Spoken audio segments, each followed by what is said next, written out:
Օրը բարի է թանկագիներս, հրաշալի օր եմ մաղթում ձեզ բոլորիդ, խնդրանք սա որ նաև տարածեք, թող բոլորը լսեն, օրհնվեն, այսօր կարդում եմ Եզեկիելի մարգարեությունից 6-րդ գլխից, տեսնենք ինչ է ասում մեզ Աստծո խոսքը, եթե մեր կյանքում կան այսպիսի բաներ, թող Տիրոջ խոսքը գա մեր կյանքերում էր, Եզեկիելի 6-րդ գլուխ առաջին խոսքից, և Տիրոջ խոսքը եղավ ինձ ասելով, մարդու որդի, երեսը դարձրու դեպի Իսրայելի սարերը և մարգարեացիր նրանց դեմ և ասիր, ով Իսրայելի սարեր, լսեցեք Տեր Եհովայի խոսքը, այսպես է ասում Տեր Եհովան սարերին և բլուրներին, ձորերին և հովիտներին, ահա ես ձեզ վրա սուր պիտի բերեմ և պիտի կորցնեմ ձեր բարձրավանդակները և ավերակ պիտի դառնան ձեր սեղանները և պիտի փշրվեն ձեր արեգակական կուռքերը և ձեր սպանվածներին պիտի գցեմ ձեր կուռքերի առաջին։ Թանկագիներս, մեր կյանքում էլ միգուցե կան, որ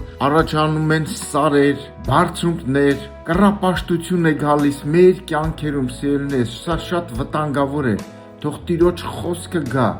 Տիրոջ խոսքը սրի նման է, թող Տիրոջ խոսքը երկսայրի սրի նման գա, միգուցե մեր ներսում կառուցել ենք բարձրավանդակներ, որ Տիրոջը չի պաշտում, թանկագիներս, մեր ամեն բանը, մեր ներսը, դուրսը, մեր էությունը պիտի Տիրոջը պաշտի, ամեն բաները պաշտի Տիրոջը, սա թող լինի մեր կյանքի իմաստն ու նպատակը, թող ոչ մի բարձրավանդակ չառաջանա մեր կյանքում, բացի Տիրոջից, ամեն ու ամեն,